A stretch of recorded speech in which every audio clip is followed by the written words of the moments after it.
आज हम real valued function start कर रहे हैं। पहले भी हमने स्टार्ट किया था रिलेशन एंड फंक्शन। रिलेशन बताए थे, फिर फंक्शन भी बताए थे। फंक्शन शेड थ्योरी के बेसिस पे बहुत कुछ डिस्कस किए थे फंक्शन में। आज रियल वैल्यूड फंक्शन स्टार्ट करते हैं, ठीक है।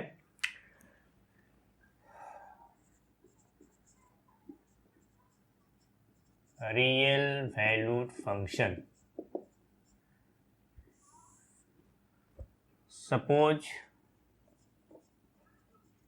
x and y are two variables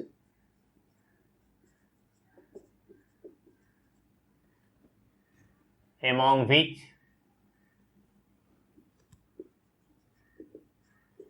x is independent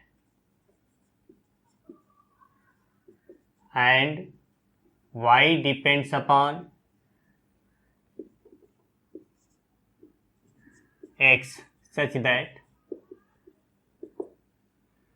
for every real value of x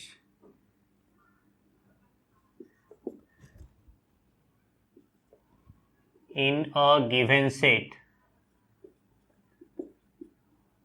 of values of x, there exists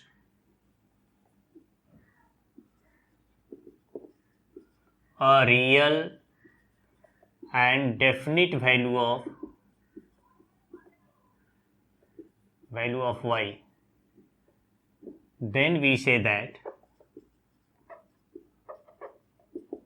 y is a function of x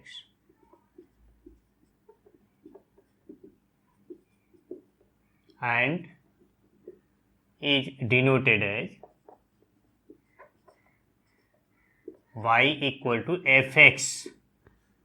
हम लोग fx भी लिखते हैं, कभी कभी हम लोग gx लिख देते हैं, कहीं कहीं पर phi x लिख देते हैं। मतलब for different functions we use different notation. Remember here हमने लिखा है fx, don't think f into X. gx phi x ऐसा लिख रहा है, कहीं भी इंटू नहीं समझना है। तो ये भी एक फंक्शन है, ये भी एक फंक्शन है, ये भी एक फंक्शन है। These notations are only for different functions. अलग अलग फंक्शंस के लिए हम लोग अलग अलग नाम लिखते हैं, वही चीज यहाँ पर लिखा हुआ है, ठीक है। तो रियल वैल्यूड फंक्शन क्या हुआ, यहाँ पर any two variables suppose x and y are such that y depends upon x, then we say that y is a function of x। Simple सा बात है। जैसे इकोनॉमिक्स में भी सब लोग पढ़े होंगे, you know that price and demand. तो डिमांड डिपेंड्स अपॉन प्राइस, तो we say that demand is a function of price. दोनों बात हो सकता है।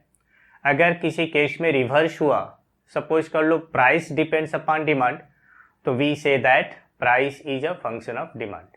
मतलब mainly among two variables, remember which one is dependent variable and which one is independent variable, दोनों बात है। तो we always say that dependent variable is a function of independent variable। ठीक है, क्लियर हुआ, यही बात रहा। नेक्स्ट आ रहा है फंक्शनल वैल्यू क्या है।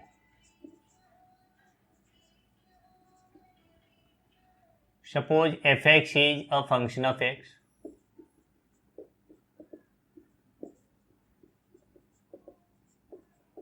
तो यहां पर मेन पॉइंट क्या है, हम लोग लिखते हैं fx is function of x। तो fx इज अनदर वेरिएबल, यहां पर x is independent variable and fx depends upon x, ऐसा बात हो गया। मतलब fx क्या हो गया, you think this is second variable which is y। ठीक है, इसको हम लोग कुछ एज्यूम भी कर सकते हैं, y लिख सकते हैं, z लिख सकते हैं, जो इच्छा है वो लिख सकते हैं। तो function of x, then fc represents the value of fx when x is replaced by c and is called functional value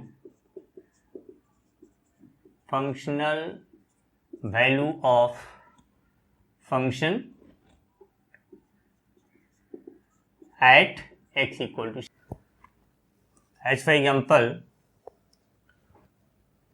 let fx equal to say 3x square minus 2x plus 4. तो therefore f0 का मतलब क्या हो जाएगा, value of fx when x is replaced by 0. तो क्या करेंगे, जहाँ जहाँ x वहाँ 0 पुटअप कर देंगे, 3 into 0 square minus 2 into 0 plus 4, result आ गया 4. अगर हम बोल रहे हैं f माइनस 1 क्या होगा, तो you have to replace every x by minus 1, 3 into minus 1 whole square minus 2 into minus 1 plus 4, ये रिजल्ट क्या जाएगा 3 प्लस 2 प्लस 4 यानी 9 आ गया. सिर्फ इतना ही नहीं, और कुछ भी फाइंड आउट करना हो, अगर यहाँ पर नंबर्स की जगह कोई अल्फ़ाबेट हो, सपोज fa निकालना है तो replace every x by a, तो 3a square minus 2a plus 4 आएगा. अगर हम x प्लस h कहेंगे तो यहाँ पर आएगा 3 into X plus H whole square minus 2 into X plus H plus 4. जो कुछ भी निकालना है, f 1 बाई एक्स करना है तो you replace every x by 1 by X, ये हो जाएगा 3 into 1 by X whole square minus 2 into 1 by X plus 4. ठीक है, इस तरह से ये हो गया हमारा फंक्शनल वैल्यू क्या होता है. फंक्शनल वैल्यू पर बेस्ड बहुत से क्वेश्चंस पूछे जाते हैं कभी कभी एग्जाम में. जैसे देखो एक क्वेश्चन ले रहा है, if fx is equal to a into x minus divided by a minus b plus b into X minus a upon b minus a, then show that F A plus F B is equal to F of A plus B. कभी कभी ऐसे questions पूछे जाते हैं, हम लोग कैसे solve करेंगे, यहाँ पर सिंपली जो दिया है वो फाइंड आउट कर लो. हम लोग कैसे करेंगे, सॉल्यूशन देखो, given F X equal to A into X minus B upon A minus B plus B into X minus A upon B minus A. तो देयरफॉर एफ ए क्या होगा, how to get F A, just you replace every X by A, तो A into A minus B divided by A minus B plus B into A minus A divided by B minus A. हम लोग क्या किए, just जहाँ x था वहाँ ए लिख दिए, देख लो दोनों जगह वही किए. यहाँ पर तो ए माइनस बी कैंसिल होगा, अब ये जीरो हो जाएगा, तो B into zero becomes zero, zero by something becomes zero. तो यहाँ पर रिजल्ट में हम सिर्फ ए पाएंगे, ए प्लस जीरो यानी ए आया. एंड एफ बी क्या आएगा वो भी देख लो. Now how to get F B, you replace every X by B here, तो A into B minus B divided by A minus B plus B into B minus A divided by B minus A. अब इस बार ये zero हो जाएगा, B minus B become zero, A into zero zero हो जाएगा, zero by something zero. यहाँ पर क्या आएगा, बी माइनस ए कैंसिल, तो रिजल्ट है बी. ऑल्सो एफ ए प्लस बी क्या होगा ये भी देखो, जहाँ जहाँ एक्स है वहाँ ए प्लस बी पुटअप करो, तो A into A plus B minus B divided by A minus B plus B into A plus B minus A divided by B minus A. नहीं, वही काम किया हम लोग, एक्स की जगह A plus B, here X, यहाँ पर एक्स की जगह ए प्लस बी पुटअप किए. वैसे यहाँ पर एक्स था, इसकी जगह हमने ए प्लस बी पुटअप किया. अब यहाँ पर सिंप्लीफाई करो, ये बी कैंसिल हो जाएगा, तो यहाँ पर क्या हो गया, A B cancel, we get only A square divided by A minus B plus यहाँ पर क्या होगा, ए कैंसिल होगा, तो हो जाएगा b square divided by B minus a. Now you simplified simple algebraic, a minus b और बी माइनस ए का एलसीएम सिर्फ ए माइनस बी ही होगा, बिकॉज यहाँ पर सिर्फ डिवाइड करोगे तो -1 आएगा. This is a square minus b square. तो रिजल्ट क्या हो गया, a minus b into A plus b divided by A minus b. A minus b cancel हो जाएगा, ए प्लस बी आया. This a is equal to f a and this b is equal to f b. तो you can write it f A plus F b. Hence f A plus b equal to हो गया f ए plus F b. ठीक है, hence f A plus b is equal to हो गया f ए plus F b. Proof, यही हमको proof करना था, f A plus b equal to f A plus F b. ठीक है, फंक्शन में देखो एक चीज है, मीनिंग ऑफ मॉड एक्स, इसको हम लोग पढ़ते हैं mod x, read as mod x, और इसका मतलब होता है absolute value of x. Absolute value of x, हमेशा मॉड एक्स पॉजिटिव ही रहेगा, whatever be the value of x, mod x is always positive. तो हम लोग कैसे देखते हैं, we get mod x is equal to x if x is greater than equal to 0। मतलब अगर एक्स का वैल्यू 0 से ज़्यादा है या 0 है तो mod x equal to x दोनों जगह सेम रहेगा। But mod x equal to minus x if x is less than 0, अगर एक्स निगेटिव है तो ये माइनस एक्स हो जाता है। अब कभी कभी कुछ स्टूडेंट हमसे बोलते हैं कि सर अभी अभी तो आप बोले हैं कि मॉड एक्स हमेशा पॉजिटिव रहता है, फिर आप यहाँ पर माइनस क्यों कर दिए? तो देखो इसका एग्जांपल क्या है। सपोज हम बोले मॉड 3 का वैल्यू क्या होगा, और हमारा क्वेश्चन है मॉड 3 क्या होगा। तो सोचो यहाँ पर हियर एक्स की जगह क्या है, 3 है, तो therefore x is greater than 0, 3 is positive, x is greater than 0, तो mod x equal to x रहेगा, इसलिए मॉड 3 रिमेन्स 3। अच्छा, एक दूसरा सवाल, सपोज कर लो मॉड -3 का वैल्यू क्या होगा।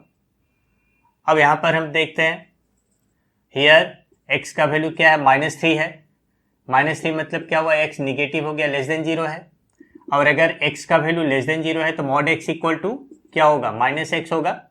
चलो अब यहाँ पर जहाँ जहाँ एक्स हो -3 पुटअप करो, एक्स का वैल्यू ही तो पुटअप करना है, तो mod of -3 equal to minus of -3 हो गया, so this is equal to 3।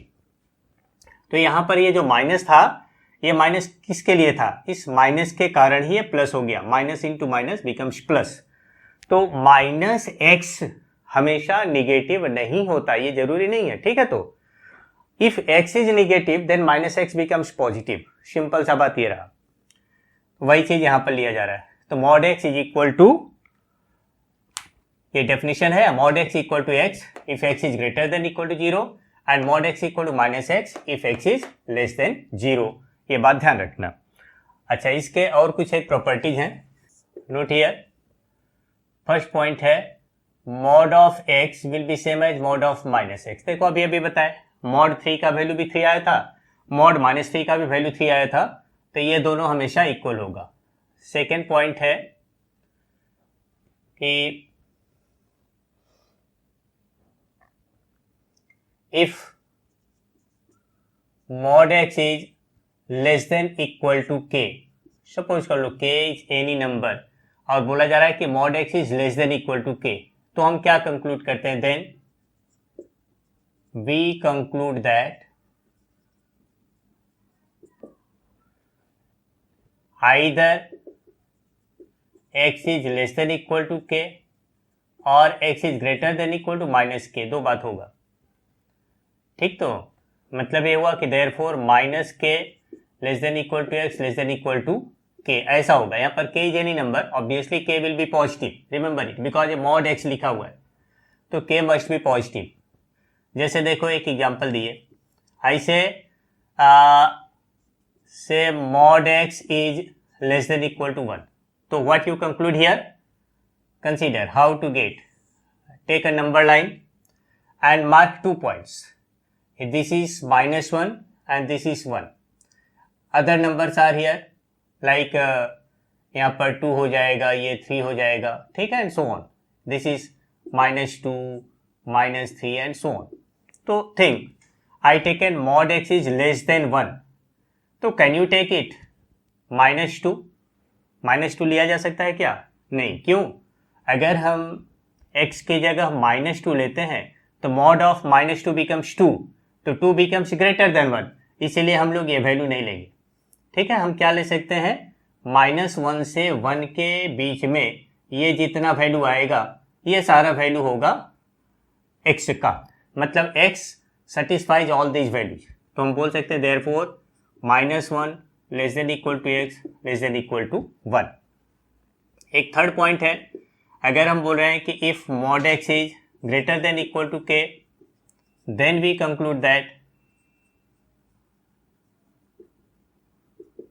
Conclude that either x is greater than equal to k और x is less than equal to minus k. देखो एक बात ध्यान दो, I taken here same sign of inequality with positive value and reversed sign with negative value। यहाँ पर भी वही बात रहा, ये ग्रेटर देन के दिया है तो हम x ग्रेटर देन के लेंगे और x लेस देन माइनस के। जब k को निगेटिव कर रहे हैं तो sign of inequality is also reversed. ठीक है, तो here if I say x is greater than mod x is greater than equal to 1, तो अब यहाँ पर क्या वैल्यू हो सकता है? देखो ऑल दीज वैल्यू सेटिस्फाई, 1 से ग्रेटर का जितना पार्ट है वो सभी हो सकता है। x can be 2, 3, 4, 5, even 1.2, 1.3, 1.4 and so on. Also you can take x as -2, -3, -4 and so on. क्यों? क्योंकि माइनस ऑफ 2, जैसे -2 है तो -2 होने से क्या होगा, मॉड जब रखेंगे तो वो प्लस हो जाएगा, +2 हो जाएगा, इसीलिए 1 से ज्यादा हो गया। तो therefore x is greater than equal to 1 और x इज लेस देन -1, ऐसा हो सकता है। यहाँ पर इन दोनों को हम मर्ज नहीं कर सकते हैं क्योंकि ये साइन ऑफ इनइक्वालिटी अलग टाइप का है। ठीक है, कॉमन नहीं आएगा, इसमें कॉमन था इसलिए एक साथ कर दिए। तो ये है मॉडुलस का property. Next, meaning of box, इसको हम लोग बॉक्स एक्स बोलते हैं या ब्रैकेटेड एक्स बोलते हैं। तो ये चीज क्या होता है, ब्रैकेटेड एक्स इक्वल टू है greatest integer not more then x. ठीक है, ब्रैकेटेड एक्स का मतलब हुआ greatest integer not more then x, x से ज्यादा नहीं होना चाहिए, एक्स के इक्वल हो सकता है लेकिन ग्रेटर नहीं होगा।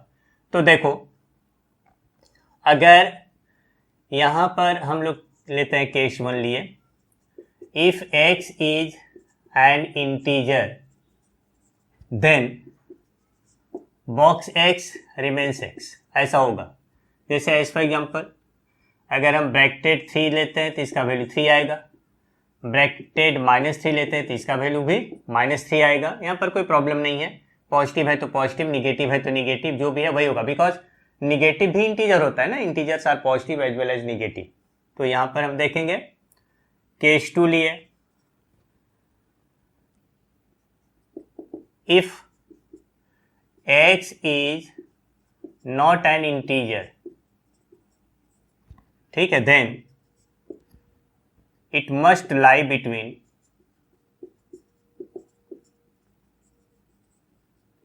two integers।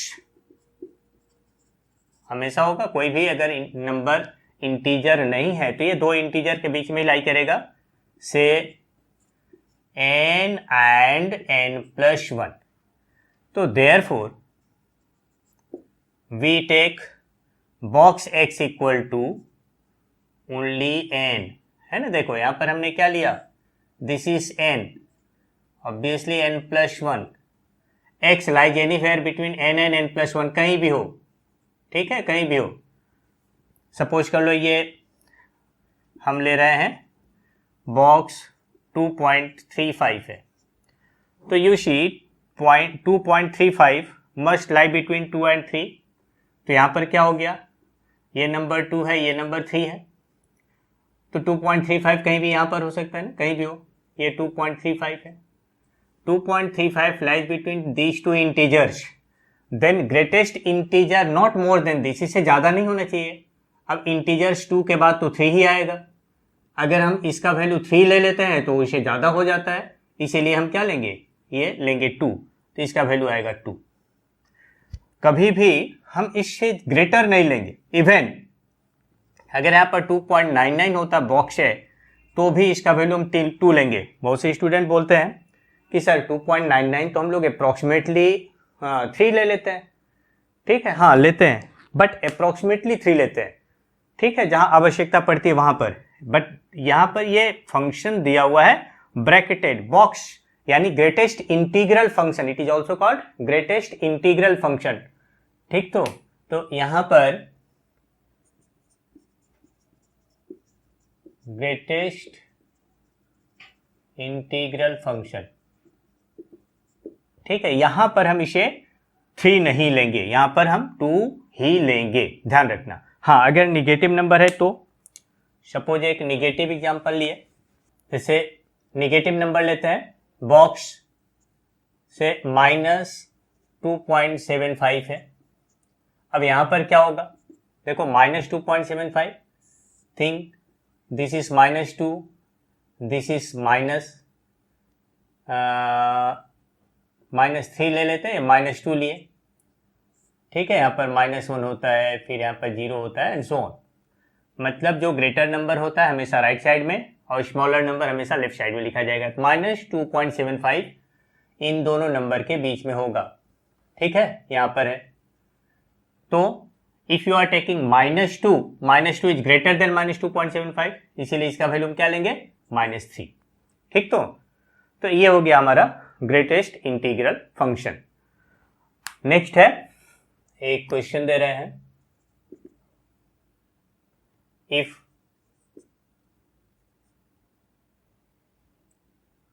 f(x) is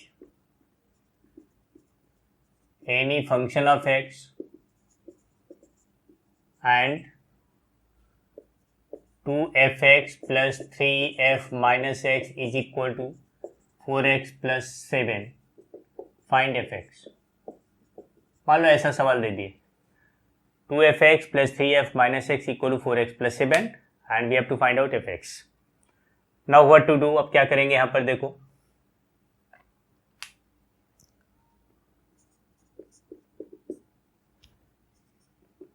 इस तरह के प्रॉब्लम को हम लोग इक्वेशन की तरह सॉल्व करते हैं। Given 2fx plus 3f minus x equal to 4x plus 7, consider this is first equation। again replacing x by minus x we get what, 2f of minus x plus 3, it becomes minus of minus x becomes plus x is equal to, यहाँ पर आएगा -4x plus 7। ये second condition हुआ। हमारा target है to find out fx and that is why we have to eliminate f minus x using these two equations. जैसे simultaneous equation हम लोग सॉल्व करते हैं सिमुल्टेनियसली, तो यहाँ पर क्या करना होगा, in the first equation the coefficient of f minus x is 3 and in the second equation it is 2।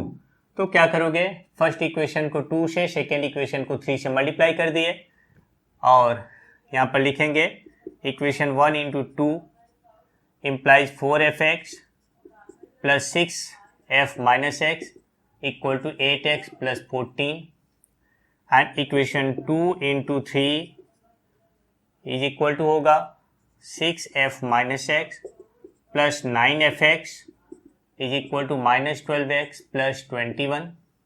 इसे सब्ट्रैक्ट कर दो, ठीक, तो सब्ट्रैक्ट किए तो क्या होगा, माइनस माइनस ए प्लस ए माइनस हुआ, ये कैंसिल हो जाएगा, 4fx माइनस 9fx तो -5fx इज इक्वल टू, ये क्या हो जाएगा 20x, दिस इज -7। ठीक है, 14 माइनस 21 इक्वल टू -7 हुआ, -5 से डिवाइड कर दो, तो therefore fx is equal to क्या होगा, -5 से डिवाइड करेंगे तो हो जाएगा -4x प्लस 7/5। ठीक है, ये होगा हमारा answer, this is our answer. तो ऐसे क्वेश्चंस भी कभी कभी पूछे जाते हैं। जैसे हमने बताया फंक्शनल वैल्यू से रिलेटेड, एक और क्वेश्चन ले रहे हैं। क्वेश्चन है if fx is a real valued function such that f of 2x plus 1 is equal to say 3x square plus x plus 2, find fx। बहुत सिंपल सा सवाल दिए, fx दिया हुआ है और f 2x plus 1 निकालना है, तो सिंपल था, हम लोग क्या करते हैं, जहां जहां x होता है वहां पर 2x plus 1 लिख के सिंप्लीफाई कर लेते हैं, हो जाता है। यहाँ पर थोड़ा सा डिफरेंस आ गया, उल्टा दे दिया, f2x+1 दिया है और fx निकालना है। ये भी कोई प्रॉब्लम नहीं है। क्या करना है देखो, given f2x+1 is equal to 3x² plus x+2।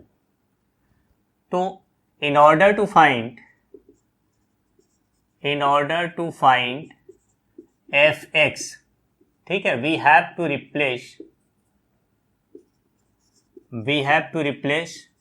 2x+1 by x। देखो यहाँ पर हमें को क्या करना है, 2x+1 को x में कन्वर्ट करना है। तो इसका मतलब क्या हुआ, that is we have to replace mentally. तुम ऐसा सोचो ना, मेंटली सोचना है, यहाँ शो नहीं करना है। ये बाई इक्वल टू के बराबर है, तो यहाँ पर इक्वल टू लिख देते, 1 इस तरफ चला जाएगा, x-1 होगा, 2 से डिवाइड करेंगे तो ये हो जाएगा x-1/2, ऐसा आएगा। ठीक है, वी हैव टू रिप्लेस, मतलब यहाँ पर लिखेंगे क्या, x बाई x-1/2। ठीक है, अब जहां जहां x है वहां पर हमको ये रिजल्ट लिखना है। तो चलो हमें क्या क्या पाते हैं, तो hence therefore replacing x by x-1/2 we get, यहां पर इसी में नंबर 1 दे दो, इन 1 लिख दो। Okay, we get a presentation है, जैसा हमने बताया था, you have to improve your speed, accuracy, knowledge and presentation, चारों चीज दिखना है। तो प्रेजेंटेशन के लिए इस तरह से लिखते हैं हम लोग, we have to replace x by x-1/2। तो यहाँ पुटअप कर दो, तो f of 2 into x-1/2 plus 1 is equal to 3 into x-1/2 whole square plus x-1/2 plus 2। देखो हर x की जगह, दिस इज x स्क्वायर, तो हमने x की जगह x-1/2 पुटअप किया है, तो ये होल स्क्वायर अपनी जगह रहेगा, ये होल स्क्वायर है। अब यहाँ पर देखो ये कैंसिल हुआ, 1 1 भी कैंसिल हो जाएगा, therefore fx is equal to, directly you got here 3/4 हो जाएगा into x-1 whole square plus 1/2 into x-1 plus 2, ऐसा रिजल्ट है। हम लोग इसको एक्सपेंड करके सिंप्लीफाई भी कर सकते हैं। कुछ अगर और वैल्यू निकालना हो, जैसे मान लो इसमें हम और जोड़ दिए, हेंस फाइंड f0, ठीक है, मान लो ऐसा दे दिए, तो हम क्या करेंगे, अब यहाँ से जहाँ जाए x है वहाँ 0 पुटअप कर दो, तो therefore f0 is equal to, जहाँ जाए x वहाँ 0 पुटअप कर देंगे, 3/4 0-1 whole square plus 1/2 into 0-1 plus 2, ऐसा हो जाएगा। तो इसका रिजल्ट क्या हो जाएगा, ये -1 का होल स्क्वायर प्लस 1 होगा, यहाँ -½ हो जाएगा, तो हो जाएगा 3/4 -½ प्लस 2। अभी सिंप्लीफाई कर लेंगे हम लोग, एलसीएम लेंगे तो 4 आएगा, यहाँ 3 आएगा, -2 आएगा, प्लस 8 आया, तो ये हो गया क्या, 9/4। तो इस तरह से हम लोग रिजल्ट पाए। नेक्स्ट है domain and range of function.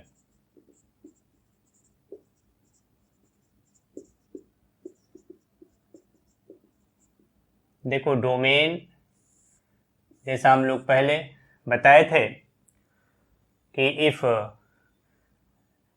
f is a function from set A to set B, then the set of elements of A is called domain, and set of those elements of B which have at least one pre-image in A is called range। लेकिन यहां पर हम लोग क्या देख रहे हैं, है तो वही बात, लेकिन थोड़ा सा अलग वे से देखते हैं। Suppose f(x) is any function of x, तो the domain of a function f(x) is the set of all those values of x for which f(x) is defined, and the set of corresponding values of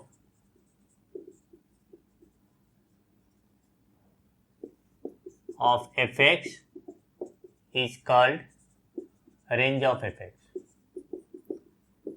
देखो यहाँ पर भी हम पहले भी ये बात बोले थे, सपोज कर लो एक सेट A है, एक सेट B है, हमने बताया था यहाँ पर सपोज कर लो से A1, A2, A3, हाँ A4, यहाँ पर बहुत सारे वैल्यूज हैं B1, B2, B3, B4, हाँ B5, B6 and so on. Suppose a function f is one function, the image of A1 is B1, A2 का इमेज B2 है, A3 का B3 है, ठीक है, A4 का B4 है एंड सो ऑन. यहाँ पर अगर हम बोलेंगे डोमेन क्या होगा, तो डोमेन ऑफ एफ क्या हुआ, ये हो गया दिस सेट ए है ना, पूरा A1, A2, A3, A4, यही तो हमने बताया था, दैट इज सेट ए. और रेंज में हम क्या बोले थे, रेंज ऑफ एफ एक्स क्या हो जाएगा यहाँ पर, दीज एलिमेंट्स है ना. तो यहाँ अब ध्यान दिया जाएगा तो हो जाएगा B1, B2, B3 and B4, सिर्फ इतना ही होगा, पूरा B हो जाता है कोडोमेन. यहाँ पर थोड़ा सा ध्यान दो, अभी जो हमने डेफिनेशन लिखा कि domain of function fx is the set of all those values of x for which fx is defined. So you see here, this function fx is defined only for these four values of x. सिर्फ इसके लिए function defined है, इसीलिए ये domain हो गया. And the set of corresponding values of fx is called range of fx. So corresponding values का मतलब इसका जो इमेजेज आ रहा है, a1 का इमेज b1 है, मतलब f a1 equal to b1 हो जाएगा, f a2 equal to b2 हो जाएगा. तो ये जो वैल्यूज है यही हो गया हमारा रेंज, ये यहाँ पर लिखे हैं. तो दोनों है एक ही, खाली प्रेजेंटेशन थोड़ा सा डिफरेंस रहा. तो अब कभी भी हमें बोला जाएगा कि find domain and range of function, तो कैसे निकालेंगे वो देखते हैं. एक क्वेश्चन लिए, find the domain and range of the function से fx is equal to से 2x minus 3 upon x minus 4, मतलब ऐसा दे दिए. इसमें हमें डोमेन और रेंज निकालना है. तो डोमेन का मतलब क्या हो जाएगा, हमें x का वैल्यू निकालना है जिसके लिए फंक्शन का डेफिनिट वैल्यू आया. Note here, fx is defined का मतलब क्या होता है, जहां कहीं भी ये लिखा हुआ रहेगा इसका मतलब है means fx has a definite and real value, ऐसा होना चाहिए. डेफिनिट वैल्यू होना चाहिए, मतलब it should not B infinite, और रियल भी होना चाहिए, मतलब it should not be imaginary, it should not B complex. ठीक है, तो हम क्या देखेंगे यहाँ इस फंक्शन में, सॉल्यूशन देखो, given fx equal to 2x minus 3 divided by x minus 4. Clearly, this function will be defined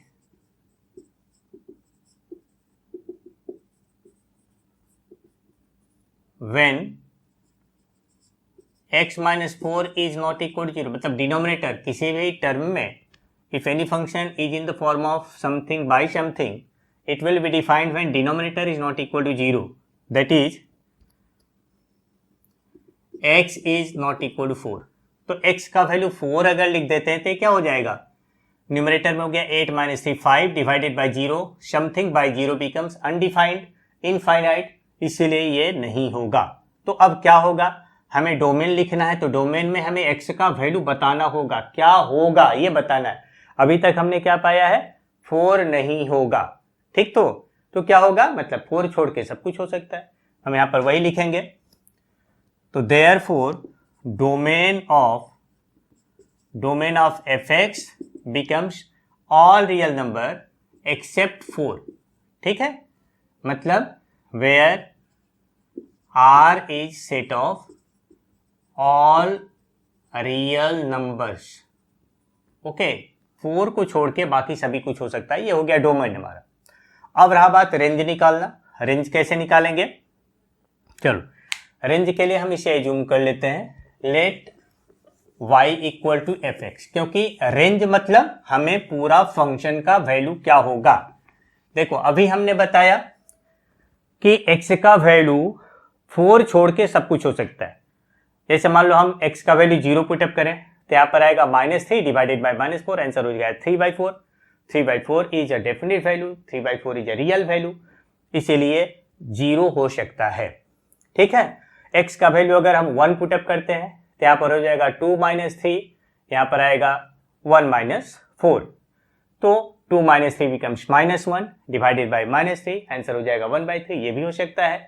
तो अब कहने का मतलब है कि x का वैल्यू हो सकता है कुछ भी, फ्रॉम -∞ टू +∞, एक्सेप्ट 4, ठीक है ना, एक्सेप्ट 4 को छोड़ करके। अब क्वेश्चन है कि when x assumes all these values, then what may be the value of fx? fx का वैल्यू कहां से कहां तक होगा, वही हमारा रेंज हो जाएगा। तो अब देखें हम लोग, let y equal to f x, so therefore y equal to हो जाएगा 2x - 3 डिवाइडेड बाय x - 4। अब हमारा टारगेट किसका है, एफ एक्स का वैल्यू निकालना है, मतलब y का वैल्यू निकालना है। y का वैल्यू निकालने के लिए फिर यहां से सिंप्लीफाई करके x को y के टर्म्स में कन्वर्ट कर दो, मतलब एक तरह से हम इनवर्स फंक्शन निकाल रहे हैं। तो ये हो जाएगा xy - 4y is equal to 2x - 3, therefore xy - 2x is equal to क्या हो जाएगा 4y, हाँ -3 ऐसा हो गया। तो therefore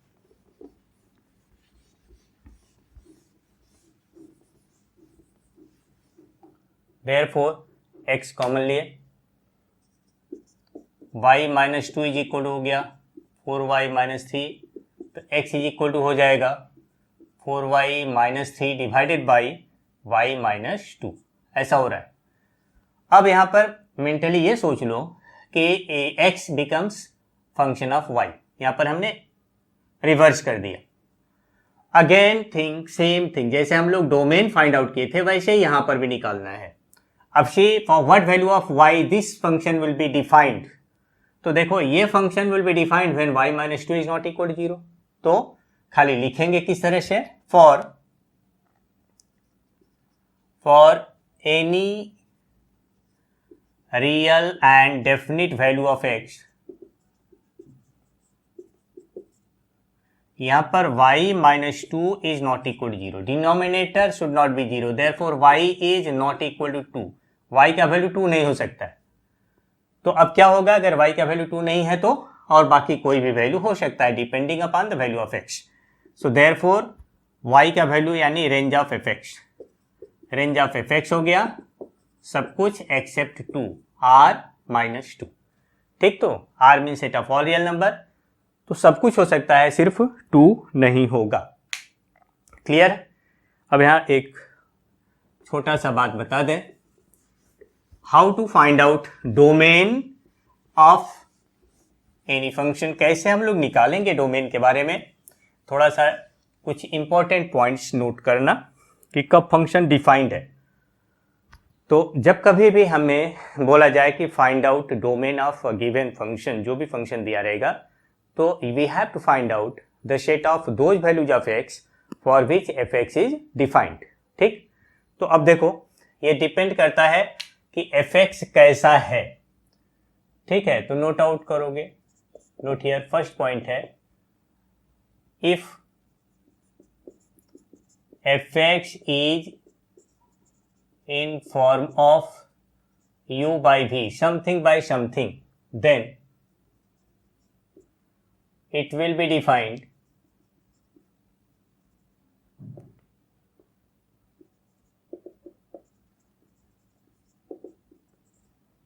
when v is not equal to 0, मतलब डिनोमिनेटर 0 नहीं होना चाहिए, जैसा केस अभी हमने लिया था। एक दूसरा पॉइंट ध्यान रखोगे, if f x is in form of root over v, something, root over something कुछ भी हो, then f(x) will be defined when v is greater than equal to 0 because ये स्क्वायर रूट है. You know that square root of negative number is imaginary. तो इसका मतलब हुआ कि v can not be negative. ठीक है. अगर हम लेते हैं fx is in form of से u by root over v है, तो हमें क्या लेना होगा, यहाँ पर रूट भी है और डिनोमिनेटर भी है, तो we take only v is only greater than 0, तब यहाँ इक्वल टू यूज नहीं करेंगे. ऐसे ही अगर कहीं ऐसा केस है, if fx is in the form of log of something, log भी है, तो याद है log में हम पहले बताए थे, हम अपने पहले फर्स्ट वीडियो में बताए हैं 11 में कि log of negative number is undefined. तो यहाँ पर भी हम क्या लेंगे, v is only greater than 0 ऐसा लेना होगा. इसके साथ ही जैसे कुछ एक फंक्शंस हैं, if fx is a polynomial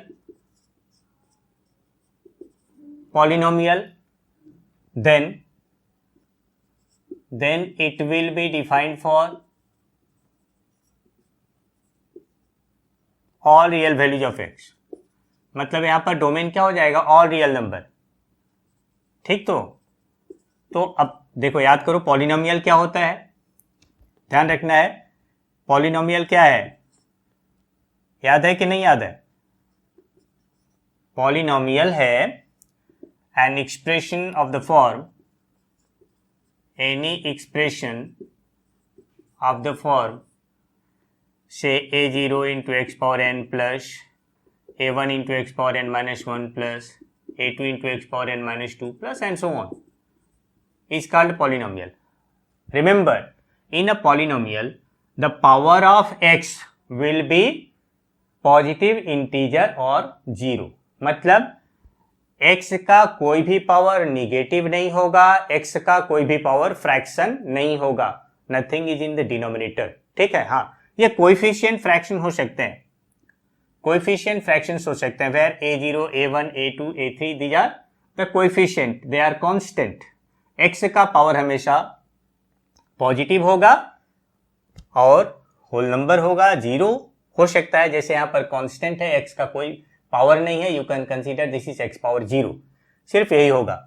तो any expression of this form is called a polynomial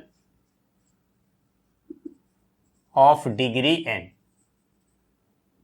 ठीक है. यहाँ पर degree of this polynomial is n. तो जैसे देखो, जो स्ट्रेट लाइन होता है ना, जैसे y equal to mx plus c, तो fx equal to ax plus b, it is a polynomial of degree 1. ठीक है. fx equal to ax square plus bx plus c, it is a quadratic polynomial, it is a polynomial of degree 2. इसको हम लोग quadratic function भी बोल सकते हैं, है ना. ऐसे ही fx equal to ax cube plus bx square plus cx plus d, it is a cubic function. तो इस तरह के फंक्शंस को हम देखते हैं कि ये हमेशा डिफाइंड है, it is defined for all real values of x. ऐसे ही in case of trigonometric functions, देखो याद है साइन थीटा हमेशा डिफाइंड होता है, कॉस थीटा भी हमेशा डिफाइंड होता है, लेकिन other trigonometrical ratios are not always defined, क्योंकि वहां पर इन्फिनिटी भी आता है. ठीक है. तो ध्यान रखना. नेक्स्ट पॉइंट है number 6, fx equal to e power x हो, साइन x हो, cos x हो, a पावर x हो, a is a constant, then fx will be